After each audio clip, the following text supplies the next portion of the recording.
Hello दोस्तों, नमस्कार। स्वागत है आपका नए लेक्चर में। इसके पहले मैं आपको फर्स्ट टॉपिक पढ़ा चुका हूं। साइकोलॉजी पेडागोजी के तहत आप अध्ययन कर रहे हैं हमारे साथ वीडियो लेक्चर सीरीज, जो कि एक एक चैप्टर में आपको सारे पढ़ाऊंगा। आज दूसरा टॉपिक पढ़ा रहा हूं, वंशानुक्रम तथा वातावरण। इसके पहले मैं एजुकेशन और साइकोलॉजी फर्स्ट चैप्टर में पढ़ा चुका हूं, जिसमें कि मैंने आपको शिक्षा के बारे में, शिक्षा का उद्भव कैसे हुआ, किस प्रकार से मनोविज्ञान उससे सहसंबंध स्थापित करती है, वो भी मैंने आपको समझाया था। आज का जो हमारा टॉपिक है वंशानुक्रम तथा वातावरण, तो आइए इसको अच्छे से समझ लेते हैं। सबसे पहले आप समझ लीजिए वंशानुक्रम तथा वातावरण है क्या। तो वंशानुक्रम तथा वातावरण ये दो प्रमुख फैक्टर होते हैं बाल विकास में। बालक के विकास में दोनों महत्वपूर्ण भूमिका निभाते हैं, लेकिन दोनों एक दूसरे के पूरक भी हैं। आप ये भी कह सकते हैं कि जैसे किसी भी बालक के सर्वांगीण विकास के लिए ये दोनों कारक होना बहुत जरूरी है। वंशानुक्रम वे कारक होते हैं जो माता पिता से बच्चों में पीढ़ी दर पीढ़ी हस्तांतरित होते रहते हैं, वो वंशानुक्रम कारक होते हैं। लेकिन अगर वातावरण की बात करें तो किसी भी बालक को जिस प्रकार के वातावरण में आप रखेंगे, जैसे माहौल में रखेंगे, जिस प्रकार का खाना पीना देंगे, वो उसके अनुसार उसका विकास होगा। तो इसी तरह से वुडवर्थ का मत था। वुडवर्थ एक मनोवैज्ञानिक, वुडवर्थ कहते हैं कि बीज में वृक्ष बनने की संभावना निहित होती है, लेकिन वातावरण के आधार पर उसका विकास निश्चित होता है।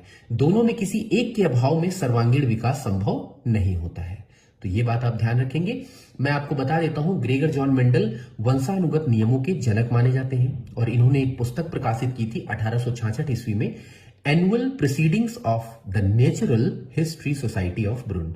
इन्होंने इसको 1866 ईस्वी में प्रकाशित किया था, और इन्होंने आनुवंशिकता के 3 नियम दिए थे, जिसमें कि पहला नियम था लॉ ऑफ डोमिनेंस, जिसे हम प्रभाविता का नियम कहते थे। लॉ ऑफ डोमिनेंस में ये कहा ग्रेगर जॉन मेंडल ने कि जब माता पिता से कैरेक्टर्स बच्चों में हस्तांतरित होते हैं तो कोई ऐसा लक्षण जो प्रभावी होता है, जो डोमिनेंट कंडीशन में होता है, वही आगे वाली पीढ़ी में दिख जाता है, बाकी सप्रेस हो जाते हैं। ये लॉ ऑफ डोमिनेंस कहता है।